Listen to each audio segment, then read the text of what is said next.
Kalau rintangan yang pasti itu ada, ya proses rintangan itu pasti juga muncul gitu ya. Nah, untuk rintangan yang sering muncul adalah rasa malas teman-teman. Iya, benar. Kamu kalau misalkan ada kegiatan juga, terus yang dikerjakan secara berulang-ulang, pastilah malas, bosan gitu kan. Nah, sama juga seperti aku.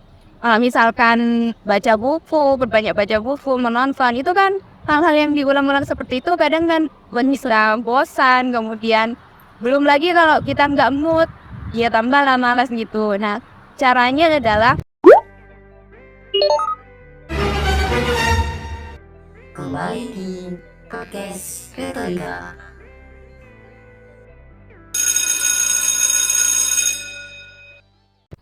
Assalamualaikum warahmatullahi wabarakatuh. Kembali lagi bersama saya Ram Tisun di acara ngobrol bareng mahasiswa. Saya tidak sendirian, bahwa saya ditemani oleh kakak yang di sebelah kanan saya. Dapat perkenalan diri dulu, Pak. halo teman-teman semuanya, perkenalkan nama saya Elvina Sari. Saya mau masuk semester 7 sekarang, Amit, di Prodi PGSD. Sekarang kita berbincang-bincang dengan Kak Elvina. Ngomong-ngomong, Kak Elvina ini adalah salah satu mahasiswa PGSD yang berprestasi. Beliau berprestasi dalam micro teaching dan berhasil meraih juara 2. Seperti itu ya, Kak ya? Iya, benar sekali.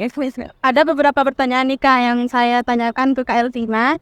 Yang pertama tentang prestasi apa saja yang Kakak dapatkan atau Kakak raih selama di STKIP ini, Kak?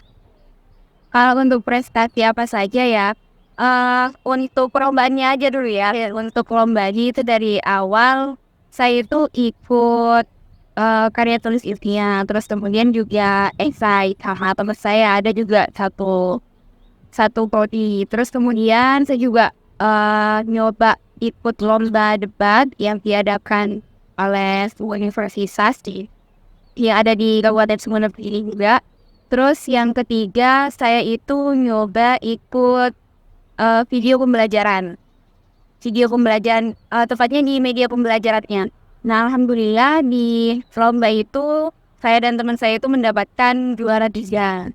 Nah, yang terakhir itu juara 2 di lomba micro teaching bulan lalu gitu. Itu berarti ya baru.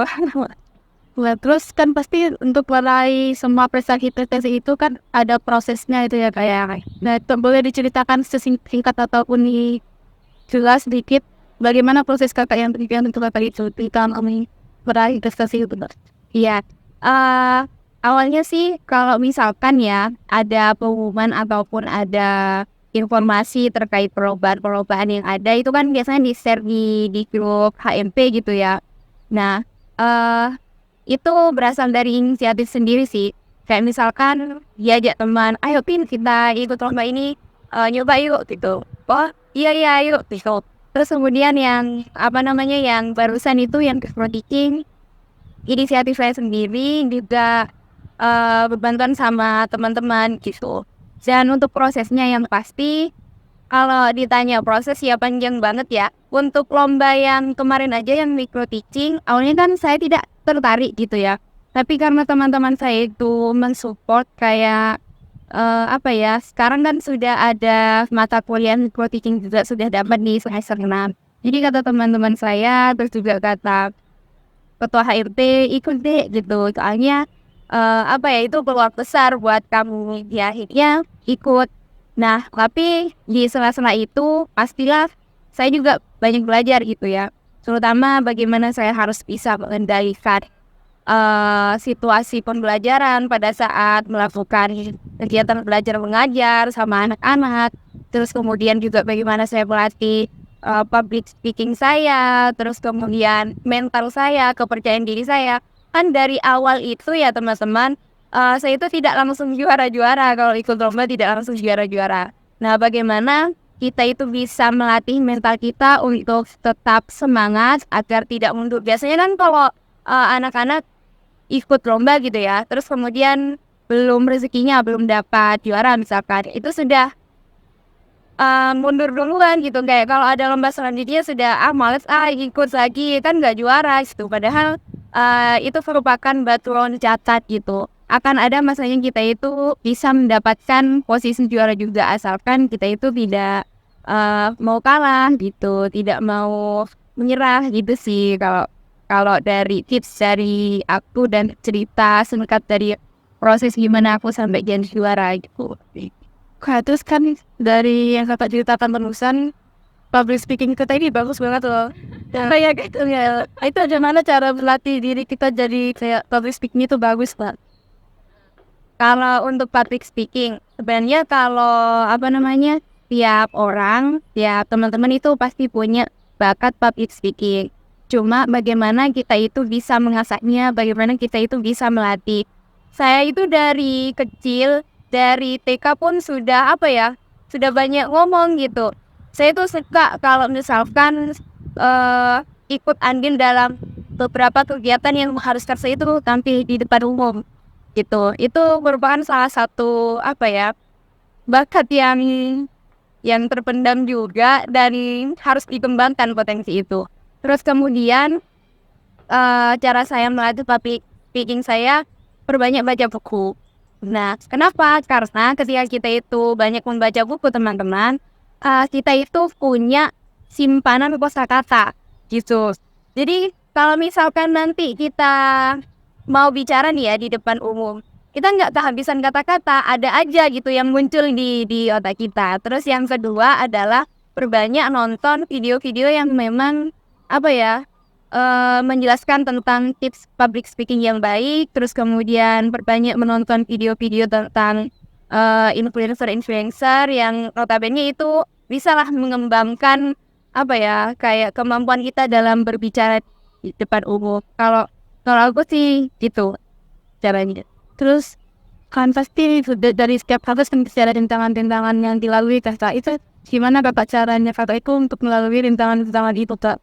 Ya, kalau rintangan yang pasti itu ada, hingga proses rintangan itu pasti juga muncul gitu ya. Nah, untuk rintangan yang sering muncul adalah rasa malas teman-teman. Iya benar. Kamu kalau misalkan ada kegiatan juga terus yang dikerjakan secara berulang-ulang pasti malas, bosan gitu kan. Nah, sama juga seperti aku. Kalau misalkan baca buku, berbanyak baca buku, menonton, itu kan hal-hal yang diulang-ulang seperti itu kadang kan bisa bosan. Kemudian belum lagi kalau kita nggak mood, ya tambah malas gitu. Nah, caranya adalah bagaimana kita bisa mengenali hal-hal yang intinya kayak gini. Kalau misalkan kita itu tidak suka membaca, awalnya tidak suka membaca, kita malas membaca. Nah, berarti yang perlu kita cari adalah tips bagaimana kita sih bisa memunculkan rasa minat baca. Misalkan yang awalnya aku tidak suka baca, tapi karena aku harus ketuntutan pekerjaan misalnya, aku harus banyak membaca buku. Nah, aku mulai kebiasaan dengan misalkan sambil ngeteh gitu kan, enak kan. Terus kemudian juga sambil dengerin musik, misalkan hobinya dengerin musik. Nah, itu bisa dikolaborasikan dengan hobi-hobi yang lain. Itu yang bisa membuat kita tidak selalu merasa bosan gitu. Kalau misalkan merasa malas, kita juga harus cari tahu ini malasnya ini karena apa gitu ya. Terus kemudian cara untuk mengatasi rasa malas ini harus dikenali juga gitu. Intinya biar kita itu tidak berlama-lama dalam kemalasan itu gitu sih.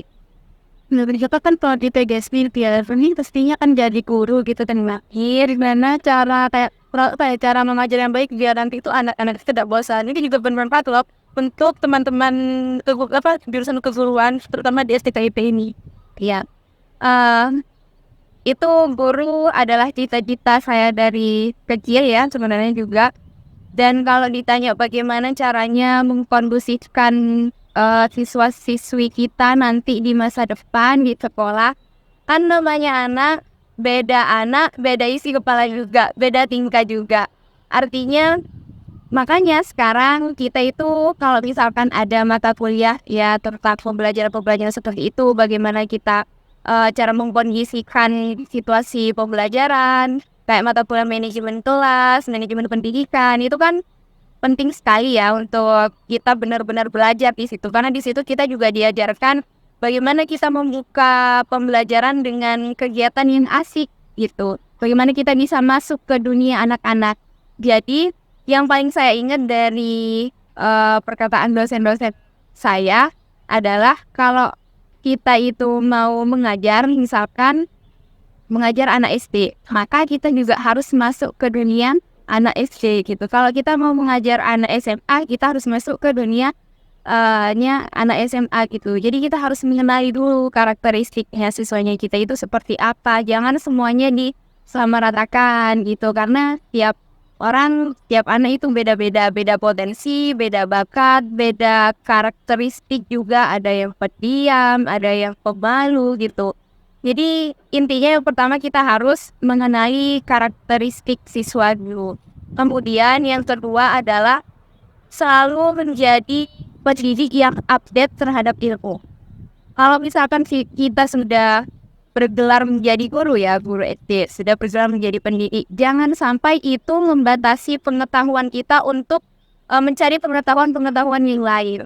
Artinya apa? Karena kalau misalkan kita sudah merasa pintar, kita sudah merasa punya ilmu segalanya, ilmu tentang kependidikan, dan kita tidak merasa membutuhkan ilmu-ilmu yang lain, ya itu bahaya juga itu teman-teman. Jadi yang kedua, kita harus selalu menjadi pendidik ataupun calon pendidik yang upgrade tentang keilmuan-keilmuan yang lain seperti itu. Kemudian yang ketiga adalah jangan lupa juga minta jalan kepada Tuhan gitu, agar selalu diberikan jalannya, kemudian dilembutkan hati siswa-siswinya, karena kan istilahnya kalau pendidik itu tidak hanya mentransfer ilmu saja, tapi bagaimana kita bisa mengubah anak-anak, siswa-siswi kita itu dari hal-hal yang kurang baik ke hal yang baik yang dapat bermanfaat bagi kehidupannya. Itu adalah hal yang paling berarti. Utamanya tujuan pendidikan itu kayak pendidikan itu lebih bermakna sebagai sebagai pendidik harus tahu kalau pendidikan tidak hanya tentang mentransfer ilmu, tapi juga pendidikan itu lebih luas daripada itu. Kita harus memberikan pembelajaran yang bermakna untuk masa depan anak-anak kita gitu. Yang terakhir nih Kak, mungkin ada kata-kata motivasi buat pemirsa yang menonton ya. Ya, buat teman-teman semuanya, entah itu mahasiswa SBKIB atau seluruhnya lah ya. Mumpung kita masih muda, kita itu harus memperbanyak pengalaman. Terus kemudian kita asah potensi-potensi kita. Jangan mau take di tempat dimana itu adalah zona nyaman kita, tapi buat zona nyaman itu menjadi semakin luas, menjadi semakin lapang, sehingga teman-teman itu bisa tidak hanya memiliki pengaruh kepada diri sendiri, tapi juga pengaruh bagi orang-orang sekitar. Jangan minder kalian kuliah di manapun, kalian mengenyam pendidikan di manapun, jangan minder. Intinya kita harus selalu memberikan yang terbaik untuk lingkungan di sekitar kita, gitu aja sih. Mungkin hanya itu yang dapat saya sampaikan. Jangan lupa like, subscribe, and comment. Dadah!